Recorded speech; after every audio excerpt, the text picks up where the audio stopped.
तो भाई कहानी कुछ ऐसी है कि स्कूल की वो शांत रहने वाली क्रश टाइप लड़की जिसे सब हाई कोल्ड ब्यूटी कहते हैं, वो आज सुपरमार्केट में चोरी करते हुए पकड़ी गई। और मजे की बात देखो, उसने ये चोरी किसी और के सामने नहीं बल्कि सीधे मेरे सामने की। मैंने भी बिना देर किए अपने फोन से पूरा वीडियो रिकॉर्ड कर लिया। जैसे ही उसे लगा कि वो पकड़ी गई है, उसने तुरंत वहाँ से 9-2-11 होने की कोशिश की, लेकिन तुम्हारा भाई भी कम नहीं था। मैंने झट से उसका हाथ दबा लिया और बोला, हाँ भाई, मिल गए सबूत। तो मैडम, आप अब इस बंदे की कस्टडी में हो। अब चोरी करते हुए पकड़े जाने के बाद वो बेचारी डर के मारे थर-थर कांप रही थी। वैसे तो मेरा दिल पिघल जाना चाहिए था, लेकिन इस बार मैं उसे इतनी आसानी से छोड़ने के मूड में बिल्कुल नहीं था। क्यों? क्योंकि पिछले जन्म में, हाँ भाई, पिछले जन्म में मैंने यही गलती की थी। तब मुझे लगा कि बेचारी को शर्मिंदगी होगी, तो मैंने उसे जाने दिया। पर अगले ही दिन मुझे खबर मिली कि एक भयानक कार एक्सीडेंट में वो इस दुनिया से चली गई। अब जब भगवान ने मुझे दोबारा जिंदगी शुरू करने का मौका दिया है, तो मैं उसे अपनी इस 12वीं क्लास की लाइफ से ऐसे गायब नहीं होने दे सकता था।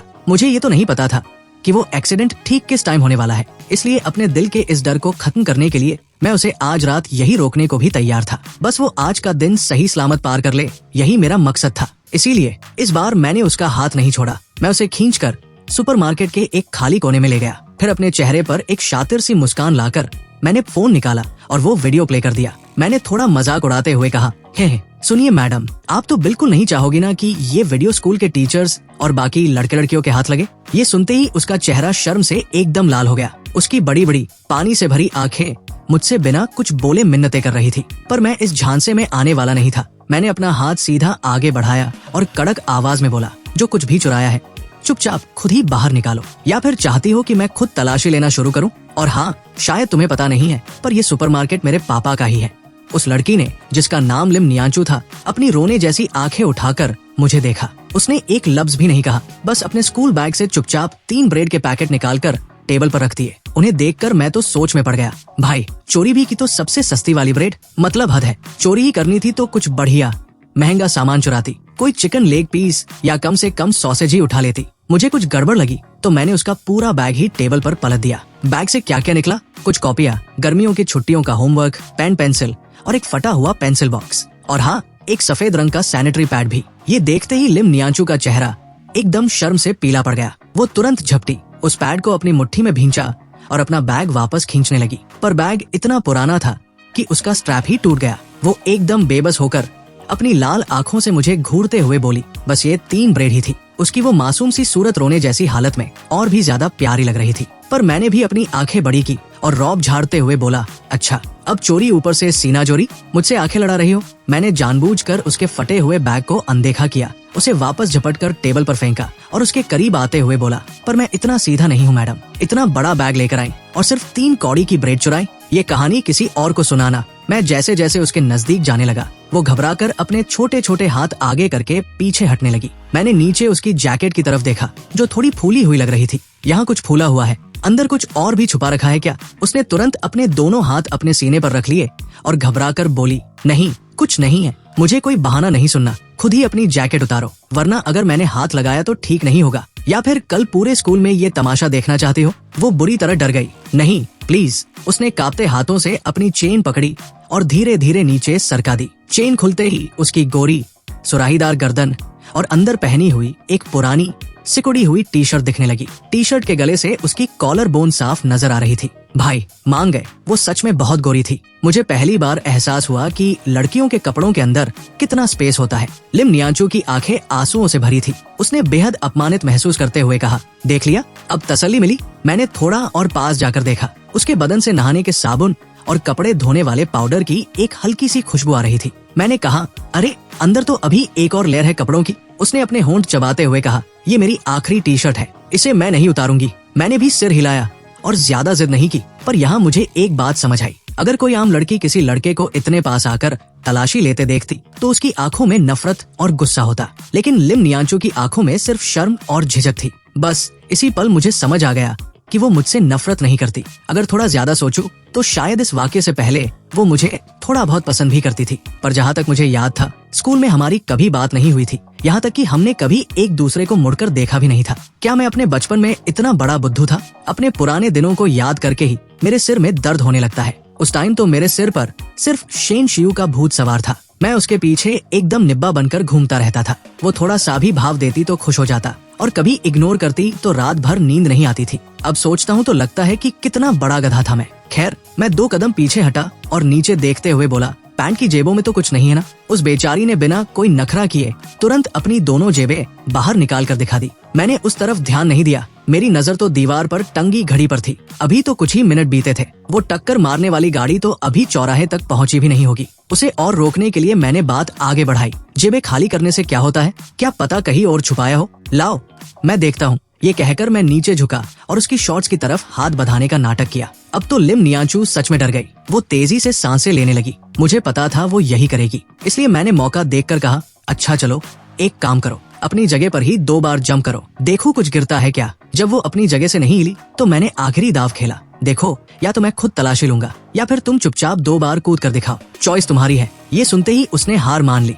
आखिर चोरी तो उसने की ही थी, तो वो मना भी कैसे करती। उसने अपने दोनों हाथ थोड़े ऊपर उठाए, जैसे कूदने के लिए पूरी ताकत लगा रही हो, और अपनी जगह पर एक बार कूदी। मैंने तो नीचे जमीन पर देखने का नाटक किया था, पर मेरा ध्यान भटका और मेरी नजरें सीधे ऊपर चली गई। खैर, वो नीचे सिर झुकाए हुए थी, इसलिए उसने मेरी नजरों को नहीं भापा। जब वो दोबारा कूदी तो मैंने तुरंत बात संभालते हुए कहा, हाँ, बस काफी है, अब और कूदोगी तो मेरा सिर ही चकरा जाएगा। वो हांफते हुए बोली, मैंने झूठ नहीं बोला था, सिर्फ 3 ब्रेड थी, वो भी तुम्हें वापस दे दी। अब मैं जा सकती हूँ। मेरे पास उसे रोकने का अब कोई बहाना नहीं बचा था। जैसे ही वो दरवाजे की तरफ बढ़ने लगी, मैंने पीछे से आवाज लगाई, अरे सुनो। उसने मुड़कर देखा। अपने फटे हुए बैग को सीने से कसकर भींचा हुआ था और उसकी खूबसूरत आंखें मुझ पर शक कर रही थी। मुझसे रहा नहीं गया तो मैंने पूछ ही लिया, तुम्हें बहुत भूख लगी है क्या? ये सवाल सुनते ही लिम नियांचू ने अपना सिर नीचे झुका लिया और एकदम खामोश हो गई। मैंने भी ज्यादा कुछ नहीं कहा। ब्रेड का पैकेट फाड़ा, उसकी तरफ बढ़ाया और बोला, इसे खा लो फिर जाना। उस पूरे स्टोर में सन्नाटा छा गया। लिम नियांचू ने काफी देर तक न तो सिर उठाया और न ही हाथ आगे बढ़ाया। वो बैग पकड़े किसी सजा पाए मुलजिम की तरह खड़ी रही। उसका दुबला पतला शरीर देखकर ऐसा लग रहा था मानो हवा का एक झोंका भी उसे गिरा देगा। मैंने थोड़े रौब से कहा, अरे अब तो मैंने पैकेट फाड़ दिया है, अब ये बिकेगा भी नहीं, लो पकड़ो इसे। मैंने जबरदस्ती ब्रेड उसके हाथ में थमा दी। कुछ सेकंड्स के बाद उसने धीरे से अपना हाथ ऊपर उठाया, ब्रेड को मुंह तक ले गई और छोटे छोटे टुकड़े खाने लगी। फिर धीरे धीरे वो इतनी भूखी थी कि तेजी से खाने लगी, पर अचानक उसकी आंखों से आंसुओं की 2 बड़ी बड़ी बूंदें टूटकर जमीन पर गिरी। वो रो रही थी। जब मैंने उसे पकड़ा था, उसकी तलाशी ली थी, तब तक उसने अपनी जिद में एक आंसू भी नहीं बहाया था। पर जैसे ही वो ब्रेड उसके पेट में गई, वो अपने जज्बात काबू नहीं कर पाई और रो पड़ी। मैं चुपचाप उसे देखता रहा। फिर मैंने दूसरा पैकेट भी फाड़ा और उसके दूसरे खाली हाथ में दे दिया। मैंने अपनी जेबों में हाथ मारा कि शायद कोई टिश्यू पेपर मिल जाए, पर जेब खाली थी। धत तेरे की, 17 साल की उम्र में मैं अपने पास एक टिश्यू तक नहीं रखता था। एक असली मर्द को तो हमेशा जेब में रुमाल या टिश्यू रखना चाहिए। मुझे नहीं पता था कि लिम नियांचू के घर में क्या मुसीबत चल रही थी, पर चाहे कितनी भी गरीबी हो, इस 21वीं सदी में एक पढ़ने लिखने वाली होनहार लड़की को सुपरमार्केट से ब्रेड चुरानी पड़ जाए, ये सोचकर ही अजीब लग रहा था। दूसरा ब्रेड खत्म करने के बाद उसकी नजर तीसरी ब्रेड पर गई। इससे पहले कि मैं कुछ कहता, वो खुद आगे बढ़ी, उसे भी खोला और खाने लगी। खाते खाते ही उसने अपने बैग से एक कागज और पेन निकाला और उस पर खटाखट कुछ लिखने लगी। कागज पर लिखा था 30 अगस्त 2010। लिम नियांचू ने चे हुयान से 3 ब्रेड उधार ली। जब मैंने वो पर्ची हाथ में ली तो मैं एकदम सन्न रह गया। उस कागज पर लिखा चेन हुयान नाम और वो हैंडराइटिंग बिल्कुल वैसी ही थी जैसी मुझे अपने पिछले जन्म की उस वोटिंग पर्ची पर याद थी। तब जाकर मुझे असली बात समझ आई। पिछले सेमेस्टर में जिसने मुझे स्पोर्ट्स मॉनिटर बनाने के लिए चुपचाप वोट दिया था, वो शेन शिव नहीं बल्कि यही लिम नियांचू थी। मैं तब कितना बड़ा बेवकूफ था जो उस चालबाज लड़की को अपनी दीवानी समझ बैठा था और उसके पीछे और पागल हो गया था। और वो शेन शिव भी पूरे मजे से मेरे पैसों पर उड़ती थी। कभी मिनरल वाटर, कभी कोल्ड ड्रिंक, कभी च्यूइंग गम, यहाँ तक कि सैनिटरी पैड भी वो हमारे इसी सुपरमार्केट से मुफ्त में ले जाती थी। मैंने उस उधार वाली पर्ची को टेबल पर रखा और उसकी तरफ देखकर कहा, तुम्हें क्या लगता है एक पर्ची लिख देने से मैं माफ कर दूंगा? जैसे ही वो जाने लगी, मैंने सोचा क्या आज की बात यही खत्म हो जाएगी? लिम नियांचू के दिमाग में तो एकदम बुरे से बुरा ख्याल आ रहा था। उसने सहम कर मुझसे पूछा, तुम इस मामले को कैसे सुलझाना चाहते हो? मैंने हाथ हिलाते हुए कहा, अरे यार, मैं तो मजाक कर रहा था। पहले तुम मेरे साथ इधर आओ। अभी अभी मैंने तुम्हारा ये बैग फाड़ दिया है ना, तो इसके बदले तुम्हें एक नया बैग दूंगा। उसने अपनी जिद पकड़ ली। मुझे नहीं चाहिए, जहाँ से फटा है वहाँ मैं खुद सुई धागे से सिलाई कर लूंगी। मैंने रौब जमाया, देखो भाई, इस मामले में सिर्फ मेरी चलेगी। मैं यानी चेन हुयान किसी का एहसान अपने ऊपर नहीं रखता। ये कहकर मैं लिम नियांचू को बैग वाले सेक्शन में ले गया। वहाँ पहुँचते ही उसकी नजर तुरंत एक गुलाबी रंग के प्यारे से बैग पर जाकर टिक गई। उसकी आंखों से साफ दिख रहा था कि उसे वो पसंद आ गया है। मैंने बिना सोचे समझे वो बैग उठाया और उसके हाथ में थमा दिया। लो, ये तुम्हारा हुआ। नहीं, मुझे नहीं चाहिए। मेरा बैग तो पहले से ही टूटा फूटा था। उसने फिर से अपनी वही पुरानी जिद दिखाई और बैग को वापस रैक पर रख दिया। मैंने उसे डराते हुए कहा, देखो, अगर तुम नहीं चाहती कि आज की ये चोरी वाली बात कल पूरे स्कूल में फैले तो चुपचाप इस बैग को रख लो। लिम नियांचू बेचारी थोड़ी देर के लिए ठिठकी, फिर उसने चुपचाप वो बैग उठा लिया। इसके बाद उसने अपनी उसी उधार वाली पर्ची पर एक और लाइन जोड़ दी, एक बैग। उसके चेहरे पर एक अजीब सी बेबसी थी, जैसे उसे लग रहा हो कि वो मेरा ये कर्ज कभी चुका ही नहीं पाएगी। उसका ऐसा उतरा हुआ चेहरा देखकर मुझे हंसी आ गई। मैंने मुस्कुराते हुए कहा, चलो भाई, तुमने पर्ची पर लिख ही दिया है तो अब जरा मेरे साथ आगे आओ। हम जैसे ही स्टेशनरी सेक्शन में पहुंचे, मुझे अपनी पीठ पर एक हल्का सा धक्का महसूस हुआ। मैंने मुड़कर देखा तो लिम नियांचू अपना माथा पकड़कर पीछे हट रही थी। अरे भाई, रास्ता देखकर चलो, मेरा पीछा करते करते मेरे ऊपर ही चढ़ जाओगी क्या? अगली बार ढंग से टकराना। ये कहकर मैंने एक गुलाबी रंग का पेंसिल बॉक्स उठाया और उसकी गोदी में रख दिया। लिम नियांचू ने जैसे ही उस पर लिखी कीमत देखी, उसने तुरंत मना कर दिया, मैं ये नहीं ले सकती, मेरे पास तुम्हें चुकाने के लिए इतने पैसे नहीं हैं। मैंने बड़े मजे से उसकी तरफ देखा और बोला, अरे तो मैंने कब कहा कि मुझे पैसे वापस चाहिए? या फिर तुम ऐसा कर सकती हो कि पैसे की जगह किसी और तरीके से मेरा ये कर्ज चुका दो। किसी और तरीके से? लिम नियांचू ने अपना सिर थोड़ा सा टेढ़ा किया। पता नहीं उसके दिमाग में क्या खिचड़ी पक रही थी। जब उसने देखा कि मैं उसे देखकर मुस्कुरा रहा हूँ तो उसने तुरंत अपनी नजरें फेर ली। पर भाई, उसके वो लाल लाल कान चीख चीख कर बता रहे थे कि मैडम शर्मा गई है। इसके बाद मैं उसे लेकर सुपरमार्केट में आगे घूमने लगा। पर जैसे ही हम एक खास सेक्शन के पास पहुँचे, लिम नियांचू शर्म के मारे मुंह मोड़कर भागने लगी। मैंने पीछे से आवाज लगाई, रुक जाओ, अगर स्कूल में अपनी इज्जत प्यारी है तो चुपचाप खड़ी रहो। तुम्हें शायद पता नहीं है, मैं एक नंबर का बिगड़ा हुआ लड़का हूँ और एक बिगड़ा हुआ लड़का अपनी बात मनवाने के लिए कुछ भी कर सकता है। तब जाकर लिम नियांचू मुड़ी और मेरी तरफ देखने लगी। मुझे सैनिटरी पैड नहीं चाहिए, सच में नहीं चाहिए। मैंने अपनी उंगलियों पर हिसाब लगाते हुए कहा, अच्छा, तुम्हारे बैग में सिर्फ एक पैड था और एक तुमने इस्तेमाल किया हुआ है, यानी तुम्हारे पास अब सिर्फ 2 ही बचे हैं। जब लिम नियांचू के पास मेरी इस बात का कोई जवाब नहीं था तो मैं हंस पड़ा। मैंने पैड का एक पैकेट उठाया और उसकी तरफ उछाल दिया। लिम नियांचू ने थोड़ा सा उछलकर उसे अपने दोनों हाथों से लपक लिया। उसने चुपके से अपनी उधार वाली पर्ची पर ये सामान भी लिख दिया। फिर उसने बड़े ही मासूम अंदाज में उस पैकेट को अपनी नाक के पास ले जाकर सूंघा। उसकी आंखों में एक अजीब सी हैरानी थी। उसे शायद पहली बार पता चला था कि इन पैकेट्स में से खुशबू भी आती है, क्योंकि इससे पहले वो हमेशा खुले वाले सस्ते पैड इस्तेमाल करती थी जिनमें कोई खुशबू नहीं होती थी। खैर, इसके बाद हम सुपरमार्केट के मेन गेट पर आए। मैंने उसे समझाते हुए कहा, चलो अब ध्यान से रास्ते पर देखकर चलना, गाड़ियों का ध्यान रखना और सीधे सही सलामत घर पहुंचना। कल चुपचाप स्कूल आ जाना। जब तक तुम मेरी बात मानोगी, आज जो कुछ भी हुआ उसे एक बुरा सपना समझकर भूल जाना, समझी? लिम नियांचू को ये तो समझ नहीं आया कि मैं अचानक उसकी सुरक्षा को लेकर इतना सीरियस क्यों हो रहा हूँ, पर फिर भी उसने धीरे से अपना सिर हिला दिया। फिर उसने अपने दोनों हाथों से वो उधार वाली पर्ची मुझे थमा दी और बोली, ये पर्ची तुम रख लो, मैं अपना ये वादा हमेशा याद रखूंगी। मैंने सिर हिलाया और जैसे ही सुपरमार्केट का दरवाजा खोला, सामने 3 सजी धजी लड़कियां खड़ी थी। उन्हें देखते ही मुझे याद आया कि आज 30 अगस्त है। पिछले जन्म में भी जब लिम नियांचू यहाँ से गई थी, उसके ठीक आधे घंटे बाद शेन शियू अपनी सहेलियों के साथ यहाँ टपक पड़ी थी। अब जब स्पोर्ट्स मॉनिटर वाले चुनाव के वो सारे किरदार यहाँ मौजूद थे तो मैंने सोचा कि क्यों ना आज इस पुराने ड्रामे का भी दी एंड कर दिया जाए। मैंने लिम नियांचू को आवाज दी और कहा कि वो अभी न जाए, बल्कि यही रुककर आगे होने वाला तमाशा देखे। पिछले जन्म की बात याद करूँ तो शेन शियू ने मेरे साथ अजीब गेम खेला था। वो न तो मुझसे प्यार का इकरार करती थी और न ही इनकार करती थी। मेरे दिए सारे महंगे गिफ्ट चुपचाप रख लेती थी, लेकिन बात करने में हमेशा एक दूरी बनाकर रखती थी। कहती थी, अभी तो स्कूल खत्म होने तक तुम्हारा ऑब्जर्वेशन पीरियड चल रहा है,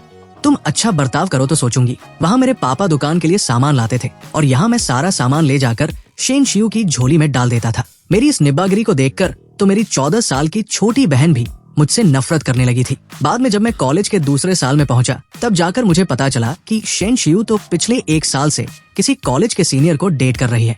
उस टाइम मेरा दिल ऐसा टूटा कि मैंने सब छोड़ छाड़ कर सिर्फ अपने काम पर ध्यान दिया और 30 साल की उम्र पार करते करते मैं करोड़पति बन गया। उस समय तक शेन शियू को उसका पति छोड़ चुका था और वो अकेली अपने बच्चे को पाल रही थी। तब जाकर मेरी आंखें खुली कि मैं उस औरत के पीछे कितना बड़ा गधा बना घूम रहा था। खैर, आज जब शेन शियू ने मुझे उस लिम नियांचू के साथ खड़ा देखा, जिससे मेरी कभी बात तक नहीं होती थी, तो उसने अजीब से ताने मारते हुए कहा, अरे वाह चेन हुयान, अब तो तुम्हारी लिम नियांचू से भी बातचीत होने लगी है।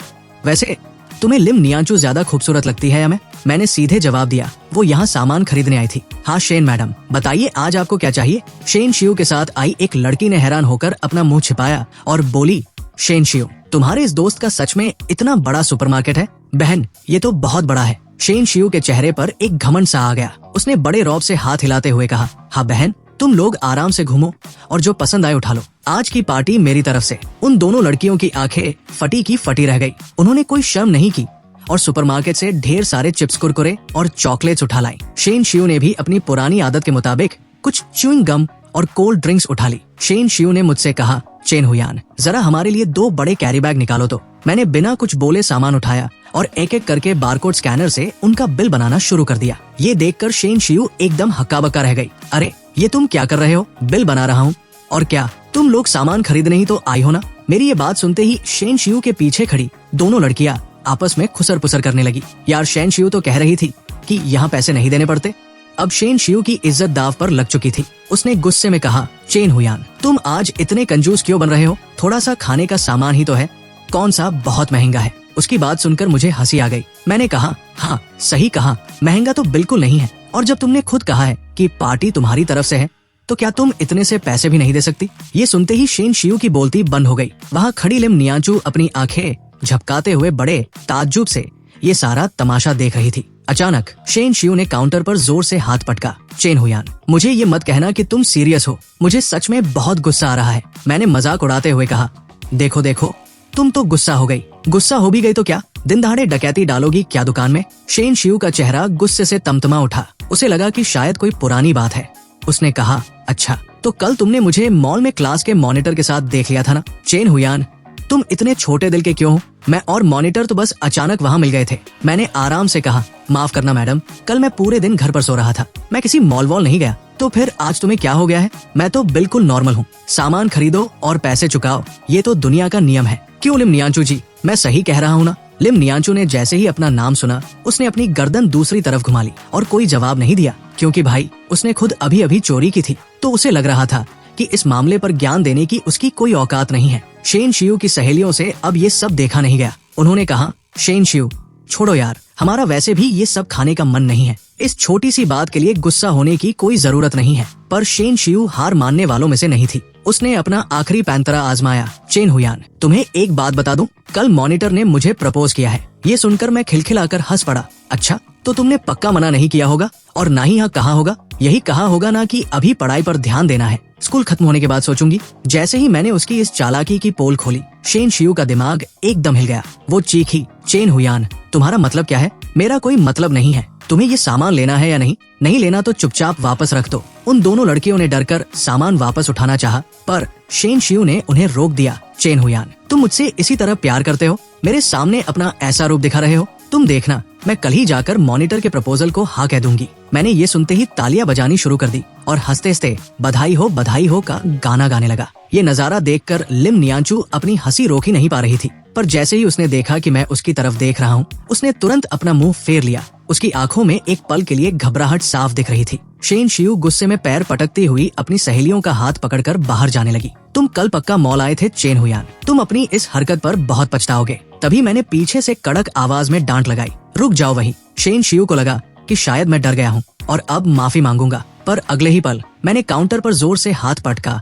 और चिल्लाया, पछताए मेरा जूता, जो सामान उठाया है उसे चुपचाप अपनी सही जगह पर वापस रख कर जाओ। शेन शियू का मुंह खुला का खुला रह गया। वो वही खड़ी खड़ी कांपने लगी और उसकी आंखें आंसुओं से भर आई। पर उसकी जो 2 सहेलियां थी, उन्होंने स्कूल में मेरे गुस्से के किस्से पहले ही सुन रखे थे, इसलिए उन्होंने बिना देर किए सारा सामान चुपचाप रैक पर वापस सजा दिया। ये सब करने के बाद उन्होंने बिना एक पल गवाए शेन शियू का हाथ पकड़ा और उसे वहाँ से लेकर 9-2-11 हो गई। चलो भाई, इन नौटंकी बाजों के जाते ही मेरे दिल को जो सुकून मिला है उसे मैं शब्दों में बयान नहीं कर सकता। एकदम कलेजे को ठंडक पड़ गई। अब दुकान में सिर्फ मैं और लिम नियांचू बचे थे। वो अपने नए बैग को सीने से चिपकाए मेरे पास आई और धीरे से बोली, अगर अब और कोई बात नहीं है तो मैं चलती हूँ। मैंने मुंह से तो कुछ नहीं कहा, पर काउंटर से चुपके से एक बहुत ही प्यारा सा हेयर क्लिप उठाया और बड़े प्यार से उसकी बिखरी हुई जुल्फों में लगा दिया। लिम नियांचू तो कुछ सेकंड के लिए एकदम सुन पड़ गई, जैसे उसकी दुनिया ही रुक गई हो। जब उसे होश आया तो उसने झट से वो क्लिप बालों से निकाला और घबराकर बोली,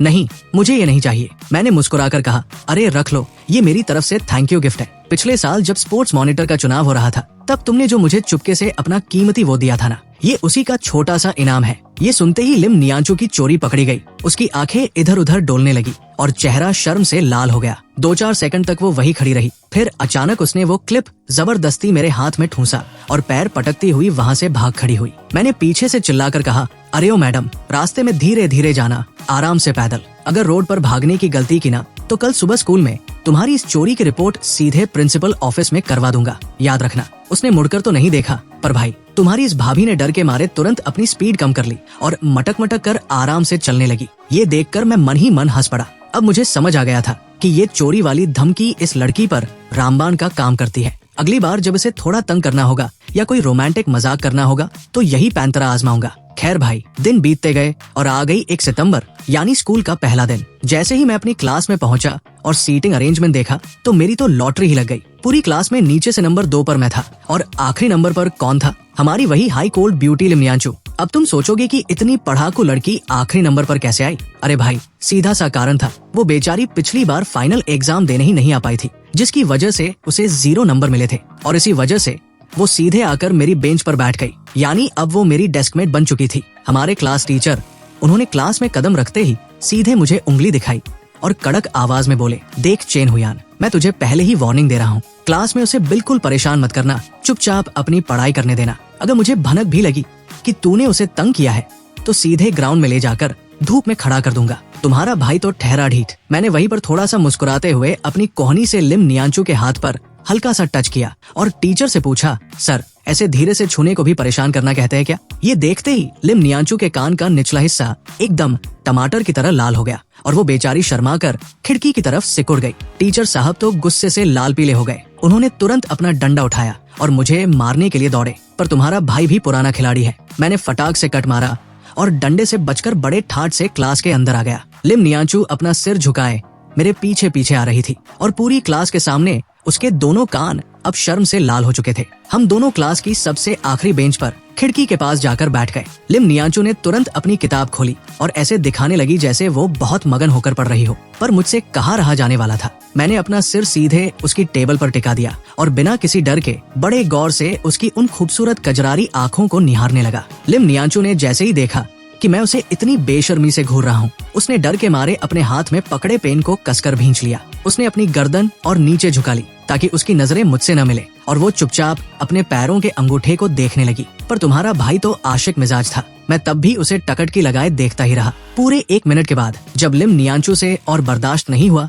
तो उसने दबी आवाज में झल्लाकर पूछा, क्या देख रहे हो? मैंने बड़े आराम से कहा, कुछ नहीं, बस यही सोच रहा था कि वो तुम्हारा मुंह इतना छोटा सा क्यों है। ये सुनते ही उसने चिढ़कर अपने छोटे छोटे होठों को अंदर की तरफ भींच लिया ताकि मैं उन्हें देख न सकूं और अपना मुंह दूसरी तरफ घुमा लिया। मैंने भी मुस्कुराकर अपना सिर उठाया और अपने बैग से एक गरम गरम भाप उड़ता हुआ मीट का बंस निकाला और उसकी तरफ बढ़ा दिया। लो, इसे इंटरवल में निपटा लेना। उसने तुरंत मना किया, मुझे नहीं चाहिए। मैंने अपनी आंखें तरेरी, मना करने की हिम्मत भी मत करना। अगर तुमने इसे नहीं खाया तो तुम जानती हो ना कि मैं क्या कर सकता हूँ। मेरी धमकी काम कर गई। उसने तुरंत चुपचाप वो बंस मेरे हाथ से ले लिए, पर लेते लेते उसने अपनी उन खूबसूरत आंखों से मुझे एक बार बड़े गुस्से से घूरा। मैंने मन ही मन कहा, हाँ भाई, बस ऐसे ही मेरी बात मानती रहो, इसी में भलाई है। तभी क्लास टीचर ने पोडियम पर जोर से हाथ पटका। अगला पीरियड इंग्लिश का है, सब अपनी अपनी किताबें निकाल लो। जाते जाते उन्होंने खिड़की वाले कोने में मेरी तरफ एक बार फिर शक भरी नजरों से देखा, उंगली से इशारा करके मुझे म्यूट वार्निंग दी और क्लास से बाहर चले गए। तभी दरवाजे पर हमारी इंग्लिश की मैडम वैन वान वान काफी देर से अपनी किताबें और नोट्स लिए खड़ी थी। टीचर के जाते ही वो मुस्कुराकर क्लास के अंदर आई। जैसे ही वो अंदर आई, पूरी क्लास के लड़कों की नजरें उनकी काली टाइट्स वाली टांगों पर जाकर टिक गई। मैडम अभी नई नई कॉलेज पास आउट थी। शक्ल से तो बहुत ज्यादा अप्सरा नहीं थी, पर हाँ, सादगी भरी और खूबसूरत थी। उनका फिगर बहुत बढ़िया था, मिजाज भी एकदम दोस्ताना था और वो हमेशा चाहती थी कि बच्चों के साथ मिलकर रहें। जैसे ही क्लास की घंटी बजी, मैंने भी अपनी इंग्लिश की किताब खोल ली। किताब के पहले पन्ने पर जो एक सादा सा शेक्सपियर का कार्टून बना था, मेरी उंगलियां मचलने लगी कि क्यों न इसकी आंखों के नीचे डार्क सर्कल और चेहरे पर 2 लंबी मूंछें बना दूं। पर मैंने अपने दाहिने हाथ को दूसरे हाथ से कसकर दबाया। नहीं भाई नहीं, इस जन्म में मुझे सुधरना है, मन लगाकर पढ़ना है। धत तेरे की ये पुरानी बैक बेंचर वाली आदतें भी ना लिम नियांचू ने तिरछी नजरों से मुझे इस तरह हाथ दबाते हुए देखा, पर उसने कुछ कहा नहीं, क्योंकि भाई इस क्लास के लड़के अक्सर थोड़े अजीब चोमू टाइप हरकते करते ही रहते थे। उसने खुद मुझे कई बार कॉरिडोर में चलते चलते अचानक हवा में उछलकर बास्केटबॉल फेंकने का नाटक करते हुए देखा था। जब भी मैं ऐसी अजीब हरकतें करता था, लिम नियांचू दूर ही रुक जाती थी, और जब मैं नहीं देख रहा होता था तो चुपचाप सिर झुकाकर मेरे बगल से निकल जाती थी। उसे तो ये भी पता था कि मुझे डस्टबिन देखने की एक बीमारी है। रास्ते में कोई भी कागज का टुकड़ा या खाली बोतल मिल जाए, मेरा हाथ कांपने लगता था। मैं उसे उठाता और डस्टबिन की तरफ ऐसे निशाना लगाता जैसे कोई NBA का खिलाड़ी हो, और अगर वो बोतल डस्टबिन के बाहर गिर जाती तो मैं बड़ी शर्मिंदगी के साथ दबे पाव जाता, उसे उठाता और दोबारा निशाना लगाता था। एक बार तो पूरे इंटरवल में मैं यही करता रह गया और बोतल अंदर गई नहीं। उस दिन तो मैं पागल ही होने वाला था। और क्लास में बैठी लिम नियांचू वो खिड़की से मुंह निकालकर अपनी उन प्यारी आंखों से गलियारे में इस पागल लड़के की हरकतों को पूरे आधे घंटे तक बिना पलक झपकाए निहारती रहती थी। खैर, मैंने सोचा कि क्यों न लिम नियांचू से थोड़ी गुफ्तगू की जाए, पर तभी अचानक मैडम वेन ने मेरा नाम पुकार लिया। चेन हुयान, खड़े हो जाओ और इस चैप्टर का पहला पैराग्राफ पढ़कर सुनाओ। मैं तुरंत खड़ा हुआ और बिना किसी झिझक के एकदम नेचुरल अंदाज में इंग्लिश पढ़ना शुरू कर दिया। जैसे ही मेरे मुंह से पहला शब्द निकला, मैडम की तो आंखें फटी की फटी रह गई। उन्होंने किताब से सिर उठाया और अचंभे से मुझे देखने लगी। पूरी क्लास के बच्चे मुड़कर मेरी तरफ देखने लगे, यहाँ तक कि मेरी बगल में बैठी लिम नियांचू भी हक्की बक्की होकर मुझे देखने लगी। उसके दिमाग में बस एक ही बात चल रही थी, भाई साहब इतनी शानदार इंग्लिश, वो भी एकदम प्रॉपर ब्रिटिश एक्सेंट में। मैडम वेन अपनी आदत के मुताबिक पोडियम के पास की एक बेंच पर थोड़ा टेक लगाकर खड़ी हो गई। उनका एक पैर थोड़ा मुड़ा हुआ था, जिसे देखकर क्लास के बैक बेंचर लड़के की तो आंखें ही चमक गई। मैडम ने मुझसे पूछा, चेन हुयान, इस पूरे वेकेशन में तुमने ऐसा क्या किया भाई? क्या तुम विदेश गए थे? पर इतनी जल्दी तो कोई विदेश जाकर भी ऐसी इंग्लिश नहीं सीख सकता। मैंने बड़े सीरियस होकर कहा, मैडम मैं दिन रात एक करके पढ़ाई कर रहा था, आखिर मुझे भी एक अच्छे कॉलेज में एडमिशन जो लेना है। मेरी ये बात सुनते ही लिम नियांचू की आंखों में एक पल के लिए एक अजीब सी खुशी और अचंभा साफ दिखाई दिया। मैडम वेन तो गदगद हो गई। वाह, अगर तुम्हारी ऐसी सोच है तो मुझे बहुत खुशी है, मुझे तुम पर पूरा भरोसा है। बहुत बढ़िया, बैठ जाओ भाई। इस बार तो तुम्हारा भाई पूरी क्लास के सामने फुल टोरा काट गया। अब उन्हें क्या पता कि पिछले जन्म में जब मैं विदेश में अपना बिजनेस फैला रहा था तो डील पक्की करने के लिए मुझे हर रोज जबरदस्ती ऐसी ही फर्राटेदार इंग्लिश बोलनी पड़ती थी। इसी एक्साइटमेंट में मैंने अपनी पीठ थपथपाने के चक्कर में ध्यान नहीं दिया और अपना हाथ सीधे बगल में बैठी लिम नियांचू की थाई पर दे मारा। लिम नियांचू तो डर के मारे उछल पड़ी। उसने तुरंत अपने पैर पीछे खींचे और गुस्से में अपना छोटा सा घूंसा बनाकर मेरे सीधे हाथ पर दे मारा। उसकी आंखों में फुल गुस्सा था। वो फुसफुसाकर बोली, अगर अगली बार तुमने मेरे पैर पर हाथ लगाया तो मैं सीधे क्लास टीचर से शिकायत कर दूंगी। मैंने अपना हाथ सहलाते हुए कहा, अरे यार गलती से लग गया, मैं तो अपने पैर पर मार रहा था। वैसे भाई उसका वो छोटा सा घूंसा जब मेरी बाह पर पड़ा तो दर्द तो बिल्कुल नहीं हुआ, बल्कि अंदर से एक अलग ही मजा आ गया। मैंने थोड़ा और पास होकर उसके हाथ पर उंगली मारी और कहा, एक डील करते हैं, आज से मैं तुम्हें इंग्लिश बोलना सिखाऊंगा और बदले में तुम मुझे बाकी सब्जेक्ट्स पढ़ा देना। क्या कहती हो? लिम नियांचू ने मुंह से तो कुछ नहीं कहा, पर थोड़ी देर बाद उसने चुपके से एक कागज की पर्ची मेरी तरफ सरका दी। उसने मेरी डील मान ली थी। जब पीरियड खत्म हुआ और ब्रेक हुआ तो मैंने उसे याद दिलाया, चलो अब वो बंस निकालो और खाओ। लिम नियांचू ने वो थैली निकाली और दोनों हाथों से मेरी तरफ बढ़ाते हुए बोली, मुझे भूख नहीं है, मैं सुबह नाश्ता नहीं करती। मैंने कड़क आवाज में कहा, मैंने तुमसे पहले ही कहा था ना,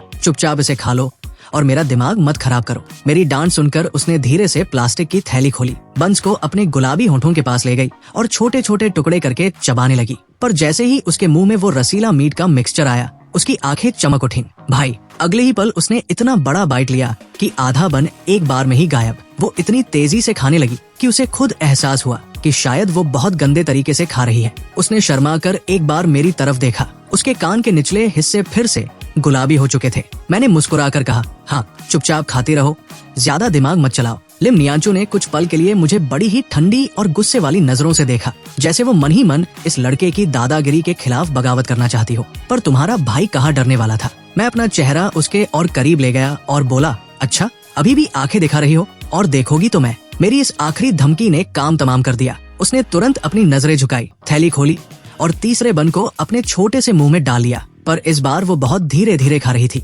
जैसे वो इस स्वाद को जल्दी खत्म नहीं करना चाहती थी। मैं उसके इस प्यारे से चेहरे को देखता रहा और मन ही मन सोचने लगा कि इस लड़की के साथ सीधे उंगली से ही नहीं निकलेगा। इसके साथ तो हमेशा कड़क रवैया ही अपनाना पड़ेगा। चोरी का ये राज इसके दिल में ऐसा बैठ जाना चाहिए कि ये जिंदगी भर मेरी बात मानती रहे। तभी अचानक क्या हुआ कि शेन शियू मटकती हुई मेरी बेंच के पास आ गई। उसे आते देख लिम नियांचू ने एकदम ठंडे एक्सप्रेशन के साथ अपना मुंह दूसरी तरफ घुमा लिया और बड़े ध्यान से अपना बन खाने लगी। पर भाई, लड़कियों की आदत तो तुम जानते ही हो। मुंह भले ही उधर था पर उसके कान पूरे खुले थे कि यहाँ क्या खिचड़ी पक रही है। मैंने शेन शियू को देखा और रूखे अंदाज में पूछा, हाँ बहन, क्या बात है? तुम जरा बाहर आओ, मुझे तुमसे कुछ जरूरी बात करनी है। पर जब शेन शियू ने देखा कि मैं अपनी जगह से टस से मस नहीं हुआ तो वो चिढ़ गई। चेन हुयान, तुम दिन ब दिन बदतमीज होते जा रहे हो। मुझे भी गुस्सा आ गया। मैंने कहा, अरे तो मैंने क्या किया? जो भी बात है यही बोलो। मेरे बदन में इतनी ताकत नहीं है कि फालतू में बाहर चक्कर काटूं। अब इतने सारे बच्चों के सामने वो ज्यादा तेज आवाज में तो बोल नहीं सकती थी, तो उसने थोड़े धीमे सुर में कहा, देखो अब अपनी ये नौटंकी बंद करो। मैंने जो कल क्लास के मॉनिटर जोसेफ राज के प्रपोजल को हाँ कहने की बात की थी ना, वो तो बस मैं तुम्हें डराने के लिए मजाक कर रही थी। ये कहते हुए उसने चुपके से क्लास के मॉनिटर की तरफ देखा और फुसफुसाकर बोली, सच कहो तो मैं उसे पसंद नहीं करती। अच्छा, तो फिर क्या मुझे पसंद करती हो? शेन शियू का चेहरा एकदम लाल हो गया। वो बोली, अरे यार, मैंने कहा ना कि अभी हम बहुत छोटे हैं, अभी पढ़ाई की उम्र है, ये सब लवशव नहीं कर सकते। एक बार स्कूल खत्म हो जाए फिर। तभी अचानक बगल से लिम नियांचू की एकदम ठंडी आवाज आई, टीचर आ रहे हैं। ये सुनते ही शेन शियू ने गुस्से में अपना पैर पटका और बेमन से अपनी सीट पर वापस भाग गई। धीरे धीरे करते हुए दोपहर हो गई और लंच का टाइम हो गया। शेन शियू फिर से मेरे पास आई कि चलो साथ में खाना खाते हैं, पर मैंने सीधे मुंह पर मना कर दिया। बेचारी का मुंह उतर गया और वो अकेली ही कैंटीन की तरफ चली गई। अब मैंने अपनी बगल में बैठी लिम नियांचू की तरफ देखा। ये लड़की हर बार इतनी देर से कैंटीन जाती है, आखिर वहाँ खाती क्या है? या फिर भूखी ही रहती है? पर वो तो अपनी कॉपियों में ऐसे मगन थी जैसे उसे दुनिया की कोई सुध ही न हो। मैंने भी अपनी बेंच पर सिर टिकाया और सोचने लगा। सोचते सोचते कब मेरी आंख लग गई पता ही नहीं चला और क्लास में मेरी खर्राटों की आवाज गूंजने लगी। लिम नियांचू ने मुड़कर मेरी तरफ देखा तो पाया कि तुम्हारा भाई घोड़े बेचकर सो रहा है और तो मुंह के कोने से लार भी टपक रही है। ये देखते ही वो घबरा गई। उसने तुरंत अपनी जेब से एक टिश्यू पेपर निकाला, उसे बड़े सलीके से मोड़ा और बिल्कुल धीरे से बिना मुझे जगाए मेरे मुंह के कोने पर लगा दिया। वैसे भाई, इस लड़की का एक ऐसा राज था जो क्लास में कोई नहीं जानता था। वो इस चेन हुयान को मिडिल स्कूल से जानती थी। उसके दिमाग में इस लड़के की बहुत सारी पुरानी यादें ताजा थी, पर उसे ये भी पता था कि ये लड़का सब कुछ भूल चुका है, या शायद उसने कभी इस गरीब लड़की पर ध्यान ही नहीं दिया था। पर लिम नियांचू को इससे कोई फर्क नहीं पड़ता था। उसे खुद सब याद था, यही उसके लिए काफी था। ये सब सोचते हुए उसने अपनी खिली हुई उंगली से धीरे से मेरे गाल को छुआ। जैसे ही मेरी खर्राटे की आवाज एक पल के लिए रुकी, उसने झटके से अपना हाथ पीछे खींच लिया और एकदम सीधी होकर बैठ गई। उसका दिल इतनी तेजी से धड़क रहा था मानो अभी बाहर आ जाएगा। जब मेरी खर्राटे की गाड़ी दोबारा पटरी पर लौटी, तब जाकर उसने चैन की सांस ली। थोड़ी देर शांत बैठने के बाद वो चुपचाप उठी, अपना गुलाबी बैग टांगा और क्लास से बाहर निकल गई। ये उसका लंच करने का फिक्स टाइम था। जब वो कैंटीन पहुंची तो बाकी सारे बच्चे खाना खाकर जा चुके थे और पूरी कैंटीन खाली पड़ी थी। सफाई वाले कर्मचारी झाड़ू पोछा लगा रहे थे। लिम नियांचू चुपचाप खाने की खिड़की के पास जाकर खड़ी हो गई। वहाँ खाना परोसने वाली जो आंटी थी, उन्होंने इसे देखा और एक ठंडी सांस ली। अरे लड़की, फिर से तुम? मैंने तुमसे कितनी बार कहा है कि थोड़ा जल्दी आया करो। हर बार तुम इस टाइम आती हो जब सारा खाना खत्म हो जाता है और पतीले में सिर्फ तरी बची रहती है। लिम नियांचू ने बड़ी झिझक के साथ एक मासूम मुस्कान दी और बोली, कोई बात नहीं आंटी, मैं सिर्फ सादे चावल खा लूंगी। तभी बगल में खड़ी दूसरी आंटी ने उसे पहचान लिया और बोली, अरे बहन, तुम्हें पता नहीं है क्या? ये अपनी क्लास की टॉपर है। ये लड़ती भिड़ती नहीं है, इतनी देर तक सिर्फ क्लास में पढ़ाई करती रहती है, इसलिए लेट हो जाती है। छोटे बालों वाली आंटी ये सुनकर बड़ी खुश हुई और लिम नियांचू को बड़े प्यार से देखते हुए बोली, अरे वाह, शक्ल से तो एकदम परी जैसी सुंदर है और पढ़ाई में भी इतनी तेज। काश मेरा बेटा इसका आधा भी पढ़ लेता। चल बेटा, आज आंटी तुझे खूब सारे चावल देगी और ऊपर से बढ़िया मटन चिकन की तरी भी डाल देगी। ला, सिर्फ 50 पैसे दे दे, बहुत है। जैसे ही लिम नियांचू ने अपना कैंटीन कार्ड स्वाइप किया, उसकी नजर कार्ड के बैलेंस पर गई। उसमें सिर्फ 5 रुपए और 20 पैसे बचे थे। भाई साहब, 50 पैसे की एक वक्त की रोटी भी उसके लिए एक बड़ी लग्जरी थी। पर बिना खाए पढ़ाई के लिए एनर्जी कहाँ से आएगी? वो ये सब झेल चुकी थी। उसने वो सादे चावल की थाली ली और कैंटीन के एक सूने कोने में जाकर बैठ गई और चावल का एक एक दाना बड़े आराम से चबा चबा कर खाने लगी। उधर क्लास में मेरी आंख अचानक खुली तो देखा कि बगल की सीट खाली है। लिम नियांचू गायब थी। मैंने घड़ी देखी, अरे बाप रे, मैं पूरे आधे घंटे सो गया था। इस टाइम कैंटीन में घंटा कुछ मिलने वाला था। मैं भागता हुआ कैंटीन पहुंचा और उस आंटी से पूछा, आंटी, अभी थोड़ी देर पहले यहाँ कोई खूबसूरत सी लड़की खाना खाने आई थी क्या? हाँ बेटा, वो बच्ची हमेशा बहुत देर तक पढ़ती रहती है और जब भी आती है उसे सिर्फ सादे चावल ही नसीब होते हैं। मैंने अपना लंच ऑर्डर किया, एक कोने में बैठा और दिमाग दौड़ाने लगा। अब मुझे सारी कहानी समझ आ रही थी। ये जो लिम नियांचू कहती थी ना कि वो पढ़ाई के चक्कर में लेट होती है, वो सब तो बस एक बहाना था। असल में वो जानबूझकर इस टाइम आती थी ताकि उसे दूसरों का बचा हुआ सस्ता खाना मिल सके। इस उम्र के बच्चों में ईगो और सेल्फ रिस्पेक्ट बहुत कूट कूट कर भरा होता है और लिम नियांचू में भी वो कड़क स्वाभिमान था। पर मेरे दिमाग में एक सवाल और घूम रहा था कि दोपहर का खाना खाने के बाद वो आखिर जाती कहाँ थी। खैर, दोपहर के बाद जब पहला पीरियड शुरू हुआ तो क्लास टीचर और मॉनिटर दोनों क्लास में आए। असल में 20 सितंबर को स्कूल का स्पोर्ट्स डे होने वाला था, तो वो सब बच्चों से पूछने आए थे कि इस बार क्लास की थीम ड्रेस क्या होनी चाहिए।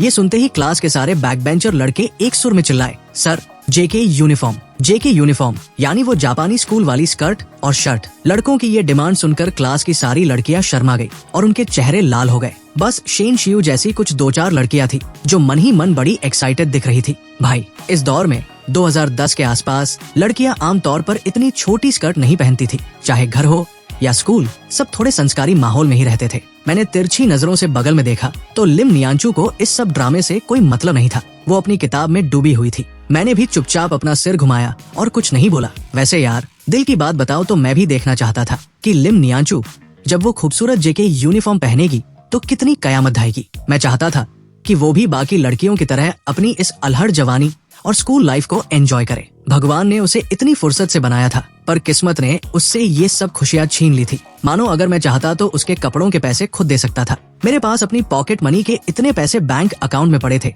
कि मैं ऐसी 50 ड्रेसेस खरीद लूं। पर मुझे ये भी पता था कि एक ऐसी लड़की जो बेहद गरीब हो पर उसका स्वाभिमान 7वें आसमान पर हो, उसे अगर कोई चीज मुफ्त में दान में दी जाए तो वो उसे अपनी बेइज्जती समझेगी। इसलिए ये तरीका तो बिल्कुल फ्लॉप था। टीचर ने भी लड़कों की बात मान ली और कहा, ठीक है, जेके यूनिफॉर्म ही फाइनल है। सब बच्चे एक हफ्ते के अंदर 50-50 रुपए और अपना साइज मॉनिटर के पास जमा करवा देना। जैसे ही लिम नियांचू ने 50 रुपए की कीमत सुनी, उसने चौंक कर अपना सिर उठाया। उसके चेहरे पर एक शिकन आई और फिर उसने चुपचाप अपना सिर झुकाकर पढ़ाई शुरू कर दी। इसके बाद जब शाम को स्पोर्ट्स का पीरियड आया तो मैदान में जाने से पहले मैंने लिम नियांचू की तरफ देखा और कहा, तो फिर डील पक्की रही ना? इस शनिवार को तुम मेरे घर आओगी और मुझे ट्यूशन पढ़ाओगी। ये सुनते ही लिम नियांचू एकदम नर्वस हो गई। वो बोली, हाँ पढ़ा तो दूंगी, पर कोई शांत जगह होनी चाहिए। मैंने थोड़ा सा मजाक किया और शातिर चेहरा बनाया और कहा, अच्छा शांत जगह चाहिए तो मेरे पास 4 ऑप्शन है, तुम खुद चुन लो। पहला ऑप्शन मेरा बेडरूम, दूसरा ऑप्शन सुपरमार्केट का गोदाम, तीसरा ऑप्शन केटीवी का प्राइवेट केबिन या फिर चौथा ऑप्शन किसी बढ़िया होटल का किंग साइज बेडरूम। जब उसने देखा कि मैं उसे ऐसी शरारती नजरों से घूर रहा हूँ तो वो समझ गई कि ये लड़का मुझे जबरदस्ती अपने बेडरूम में बुलाने की चाल चल रहा है। उसका चेहरा शर्म से लाल हो गया। वो बोली, तुम्हारे घर आ सकती हूँ, पर शर्त ये है कि घर में कोई न कोई होना चाहिए। मैंने हंसते हुए कहा, अरे हाँ भाई हाँ, घर में सब होंगे, तुम टेंशन मत लो। लिम नियांचू ने मुंह से तो कुछ नहीं कहा, पर अपना वो गुलाबी बैग समेटा और मेरी तरफ एक शक भरी पर प्यारी निगाहों से देखते हुए अपना सिर हिला दिया। भाई साहब, उस टाइम वो इतनी मासूम और क्यूट लग रही थी कि मेरे चेहरे पर एक बड़ी सी मुस्कान आ गई। मुझे अंदर से ऐसी फीलिंग आ रही थी जैसे मैंने किसी मासूम बच्ची को बहला फुसलाकर किडनैप कर लिया हो। पर फिर मैंने खुद को टोका, अरे हट भाई, क्या किडनैपिंग? मैंने तो पिछले जन्म के एक्सीडेंट से बचाकर इसकी जान बचाई है। अब इसकी ये कीमती जिंदगी मेरी अमानत है। जब क्लास के बाकी सारे बच्चे मैदान की तरफ चले गए तो मैं और लिम नियांचू भी नीचे उतरने लगे। मैं जानबूझकर उसके बगल में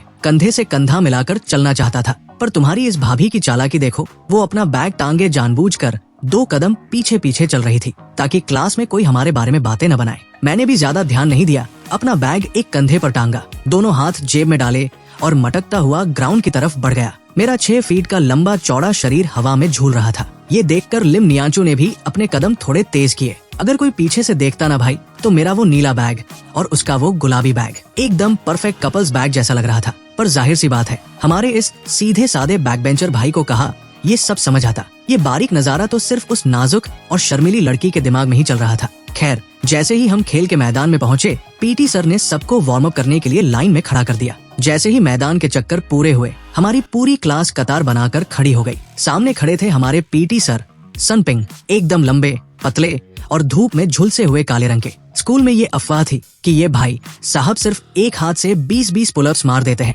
एकदम कड़क और खूंखार बॉडी बिल्डर थे और अपनी इंग्लिश वाली मैडम बेन वान के दिल के राजा भी यही थे। तभी पीटी सर ने कड़क आवाज में कहा, देखो भाई, अगले पीरियड से जिन बच्चों ने स्पोर्ट्स डे के लिए नाम लिखवाया है वो अपनी प्रैक्टिस शुरू करेंगे और बाकी जो बच्चे हैं उनके लिए आज फ्री पीरियड है, जाओ मौज करो। ये सुनते ही पूरी क्लास ऐसे भागी जैसे पिंजरे से पंछी आजाद हुए हों। सबने जोर से हुल्लड़ मचाया और मैदान में फैल गए। पर भाई, कुछ बच्चे ऐसे भी होते हैं जिनके लिए ये फ्री पीरियड किसी बुरे सपने से कम नहीं होता। जिनके पास कोई दोस्त नहीं होता, वो या तो मैदान के चक्कर काटते रहते हैं या फिर सीढ़ियों पर बैठकर हवा में तीर मारते हैं। हमारी लिम नियांचू भी उन्हीं में से एक थी। खैर, उसे इन सब बातों से कोई फर्क नहीं पड़ता था। जहाँ एक तरफ मैं लड़कों के साथ बास्केटबॉल कोर्ट की तरफ भागा, वहीं वो अपनी उन सीढ़ियों की तरफ बढ़ गई जहाँ सब अपने बैग रखते थे। वो अपने उस नए गुलाबी बैग से इतना प्यार करती थी भाई कि उसने जमीन पर धूल से बचाने के लिए नीचे अपनी हिंदी की किताब बिछा दी ताकि बैग गंदा न हो। वो बड़े आराम से सीढ़ी पर बैठी, बैग को अपनी गोदी में लिया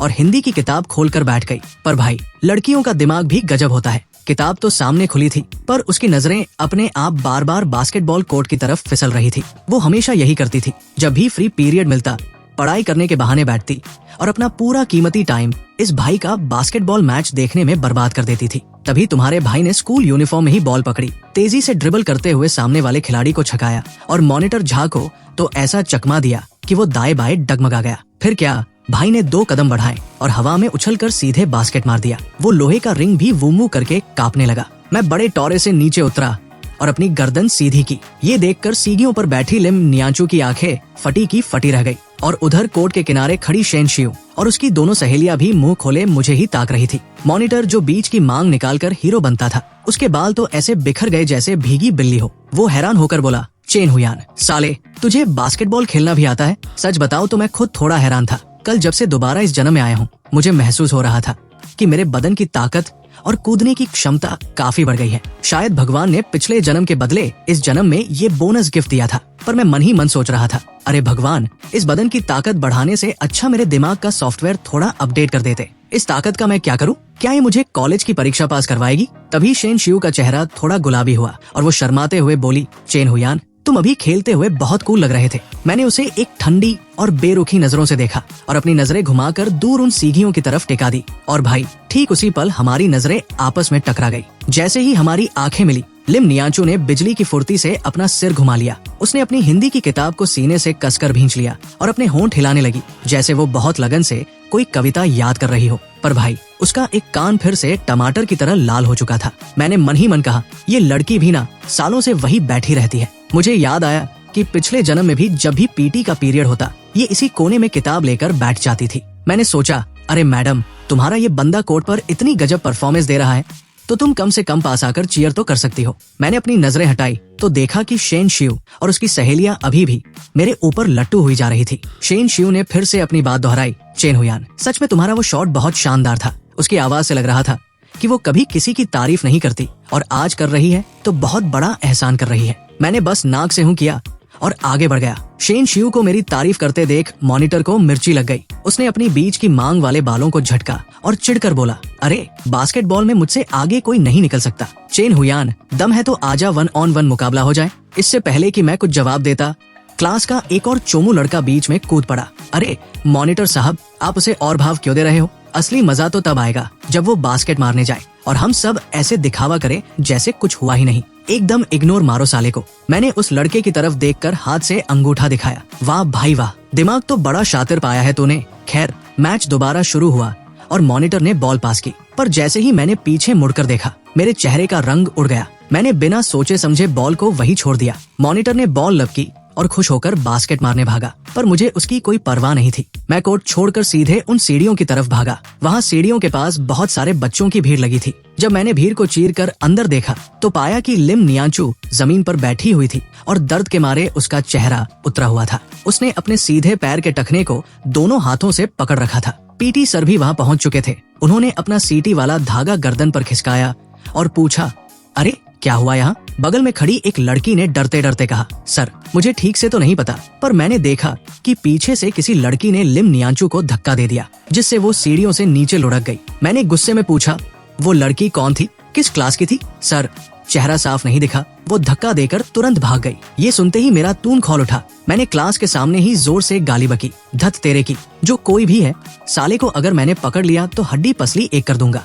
मैंने बिना देर किए लिम नियांचू के पास जाकर घुटनों के बल बैठकर कहा, चलो भाई कोई मदद करो, मैं इसे मेडिकल रूम लेकर जा रहा हूँ। सोचो भाई, मैंने इतनी मुश्किल से इस लड़की की जान बचाई थी और स्कूल की कोई डायन इसकी जान लेने पर तुली थी। 2-3 लड़कियों ने आगे बढ़कर लिम नियांचू को खड़ा किया। वो एक पैर पर खड़ी होकर मेरी तरफ और मेरी चौड़ी पीठ की तरफ बड़ी झिझक के साथ देख रही थी। जब वो आगे नहीं बढ़ी तो मैंने झल्ला कर कहा, अरे यार, अब सोच क्या रही हो, जल्दी आओ ऊपर। लिम नियांचू ने अपने होंठ चबाए, अपने दोनों हाथ फैलाए और धीरे से मेरी पीठ पर अटकी। भाई साहब, जैसे ही उसके बदन का वो हल्का सा एहसास मेरी पीठ पर हुआ, मेरा वो गुस्से से तमतमाया हुआ चेहरा एकदम शांत हो गया। अब मैं अपने दिल की हालत क्या बताऊं। उस मासूम सी छुअन और उसकी सांसों की जो गर्माहट मेरी पीठ पर महसूस हो रही थी, उसे देखकर तुम्हारा ये भाई एकदम सुन पड़ गया। मुझे लगा जैसे मेरी आत्मा ही परमात्मा से मिल गई हो। मैं वैसे ही नीचे झुका खड़ा रहा तो पीटी सर ने टोक दिया, अरे चैन हुयान, क्या हुआ, भारी लग रही है क्या? अगर नहीं संभल रही तो मुझे दे, मैं ले जाता हूँ।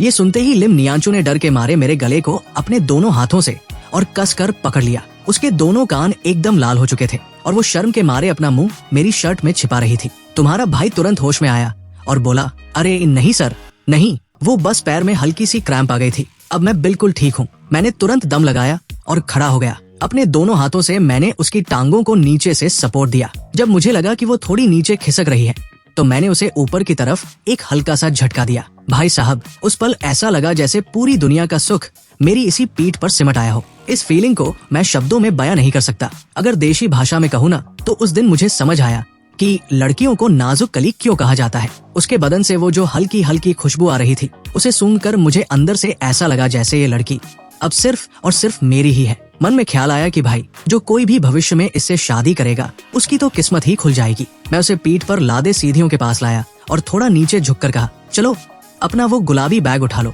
उसने बैग उठाया, फिर 2 कदम आगे बढ़कर मैंने कहा, अब मेरा ये नीला बैग भी उठा लो। ठीक है, पर इस बैग को मैं तुम्हारे गले में नहीं टंगूंगी, बहुत भारी है, तुम्हारी गर्दन में दर्द होगा। लिम नियांचू की वो मखमली आवाज सीधे मेरे कान के पास गूंज रही थी। भाई, मैंने देखा कि उसने दोनों हाथों में एक एक बैग पकड़ रखा है, कहीं उसके हाथों में दर्द न होने लगे। इसलिए मैंने अपनी स्पीड बढ़ा दी और तेजी से मेडिकल रूम की तरफ भागा। पर जो चीज मैं अपनी पीठ के पीछे नहीं देख पा रहा था वो ये थी कि उस शर्मीली लड़की के चेहरे पर इस टाइम एक ऐसी खूबसूरत मुस्कान खिली थी जैसे सर्दियों के मौसम में सुबह की गुनगुनी धूप हो। मैंने चलते चलते पूछा, तुम्हें किसने धक्का दिया था? चेहरा देखा था क्या? कोई शक है किसी पर? उसने धीरे से कहा, नहीं, झूठ मत बोलो, तुम्हें डर लग रहा है ना कि अगर तुमने नाम बताया तो मैं जाकर उनकी क्लास में तबाही मचा दूंगा। बातें करते करते हम मेडिकल रूम पहुंच गए। मैं उसे पीठ पर लादे पूरे कमरे में घुमा, पर वहाँ डॉक्टर की कुर्सी खाली थी। अरे यार, ये डॉक्टर कहाँ मर गए? मैंने दोबारा चक्कर लगाया पर कोई नहीं मिला। आखिरकार मैंने लिम नियांचू को वहाँ बिछे सफेद चादर वाले बेड पर धीरे से बिठा दिया। वो बेड के किनारे बैठी थी और उसके पैर जमीन को बस छू ही पा रहे थे। मैंने कहा, चलो छोड़ो, डॉक्टर नहीं है तो तुम्हारा भाई खुद ही इलाज करेगा। मैंने एक छोटा सा स्टूल खींचा और सीधे उसके सामने बैठ गया। ये देखते ही उसने तुरंत अपने दोनों पैरों को आपस में सटा लिया और शक भरी नजरों से पूछा, क्या कर रहे हो? अरे देखना पड़ेगा ना कि पैर सिर्फ मुड़ा है या हड्डी खिसक गई है या कहीं फ्रैक्चर तो नहीं हो गया। लिम नियांचू के दोनों कान फिर से लाल हो गए। उसने अपनी उसी ठंडी आवाज में पूछा, तुम्हें हड्डियों का इलाज करना आता है क्या? मैंने रौब झाड़ते हुए कहा, अरे क्या बात कर रही हो मैडम, अपने गांव में मैंने कितनी ही बार गाय भैंसों और बूढ़ी सुअरों की टूटी टांगों को ठीक किया है, ये तो कुछ भी नहीं। सुअरों की मतलब तुम मुझे? उसे अचानक एहसास हुआ कि मैंने उसका मजाक उड़ाया है। उसने गुस्से में अपना छोटा सा घूंसा उठाया और जोर से मेरे कंधे पर दे मारा। मैं खिलखिलाकर हंस पड़ा और हंसते हंसते ही मैंने अपना हाथ आगे बढ़ाया और लिम नियांचू के उस गोरे चिट्टे पैर को अपने हाथों में थाम लिया। लिम नियांचू के पैरों में जो कैनवास के जूते थे वो ऊपर से तो एकदम साफ सुथरे थे, पर नीचे सोल के किनारों पर ढेर सारे क्रैक्स आ चुके थे और वो पुराने होने की वजह से पीले पड़ चुके थे। साफ दिख रहा था कि बेचारी ने इसे बहुत सालों से चला रखा है। मैंने धीरे से उसका जूता उतारा तो सामने सफेद रंग के साफ मोजे में लिपटा उसका पैर आ गया। लिम नियांचू शर्म के मारे अपने होंठ चबा रही थी और अपनी दोनों टांगों को एकदम सटाकर बैठी थी। पर भाई, इसके बाद तुम्हारे इस भाई ने जो हरकत की ना, उसे देखकर तो वो मैडम मुझे जान से ही मार देती। मैंने बिना सोचे समझे उसका वो खूबसूरत सफेद मोजे वाला पैर उठाया और सीधे अपनी नाक के पास ले जाकर सूंघने लगा। लिम नियांचू को तो समझने का मौका ही नहीं मिला। तभी मैंने बड़े अचंभे से पूछा, अरे यार, सुबह से शाम हो गई, पर ये बताओ कि तुम्हारे पैरों से बदबू क्यों नहीं आ रही है?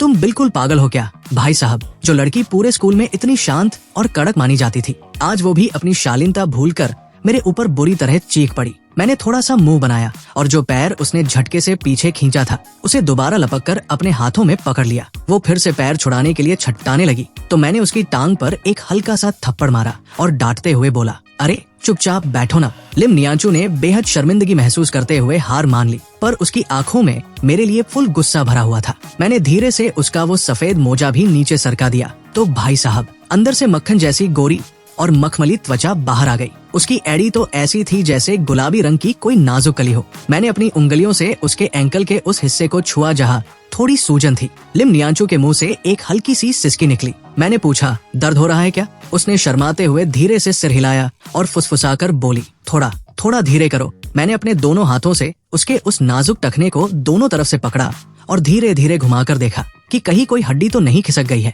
2-4 सेकंड जांच करने के बाद मेरे चेहरे पर तसल्ली आई। मैंने कहा, अरे कोई बड़ी बात नहीं है, बस हल्की सी मोचाई है, सूजन भी ज्यादा नहीं है, बस थोड़ा सा आयोडेक्स लगा देंगे तो ठीक हो जाएगा। मैं खड़ा हुआ और मेडिकल रूम के पीछे वाले दराजों को खंगालने लगा। खुशकिस्मती से वहाँ लाल तेल की आधी बोतल मिल गई। मैं बोतल लेकर वापस अपने उसी छोटे स्टूल पर बैठ गया और लिम नियांचू के उस गोरे पैर को अपनी जांघ पर टिका दिया ताकि तेल लगा सकूं। पर जैसे ही मैं बोतल खोलने लगा उसने झट से अपना पैर पीछे खींच लिया और बोली, मैं खुद लगा लूंगी। मैंने अपनी आंखें बड़ी की और ऊपर देखकर उसे कड़क आवाज में डांटा, ज्यादा चौधरी मत बनो, चुपचाप बैठी रहो। मेरी डांट सुनकर उसकी टांग वही की वही जाम हो गई। मैंने मौके का फायदा उठाया और दोबारा उसका पैर अपनी जांघ पर रख लिया और ज्ञान देने लगा, अरे यार, ये डॉक्टरी मामला है, इसमें शर्माने की क्या बात है? पर भाई 2 ही सेकंड बीते थे कि लिम नियांचू ने अपनी उसी ठंडी और शक भरी आवाज में मुझसे पूछा, ये बताओ, अगर सिर्फ टखने पर तेल लगाना था तो तुमने मेरा पूरा मोजा क्यों उतार दिया? मैंने मासूम बनते हुए कहा,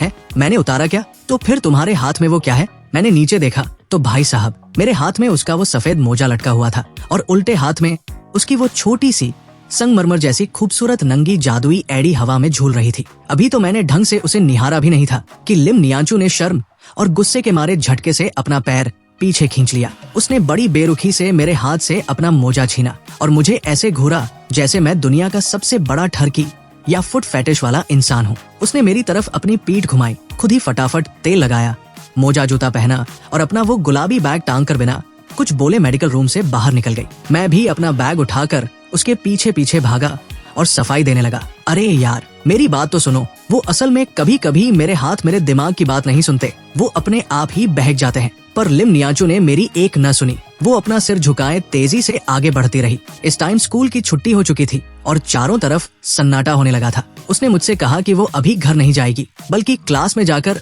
थोड़ी देर और पढ़ाई करेगी। मैंने भी उसे नहीं रोका और उसे अपनी क्लास की बिल्डिंग की तरफ जाने दिया और खुद पार्किंग की तरफ बढ़ गया ताकि अपनी साइकिल निकाल कर घर जा सकूं। पर भाई, जैसे ही मैं अपनी साइकिल लेकर स्कूल के मेन गेट पर पहुंचा, मेरा दिमाग फिर से लिम नियांचू के उस मुड़े हुए पैर पर जाकर अटक गया। मुझे ये भी नहीं पता था कि इस लड़की का घर कहाँ है, कितनी दूर है। क्या वो बेचारी उस टूटी टांग के सहारे लंगड़ाते हुए अकेले पैदल घर जाएगी? मैंने एक ठंडी सांस ली, अपनी साइकिल को मोड़ा और वापस क्लास की बिल्डिंग की तरफ चल पड़ा। मन ही मन मैंने फैसला कर लिया था, चलो भाई, आज तो इस लड़की को सही सलामत इसके घर छोड़कर ही आऊंगा। ये सोचते हुए मैं दोबारा अपनी 12वीं क्लास की खिड़की के पास जाकर खड़ा हो गया। दोस्तों, ये मेरा नया चैनल है। मेरे पहले चैनल पर कुछ प्रॉब्लम आ गई है। जब तक वो सॉल्व नहीं होती, सारी वीडियोस इस चैनल पर आएगी। अपना सपोर्ट और प्यार इस चैनल को भी दें। इसका अगला पार्ट कल आ जाएगा।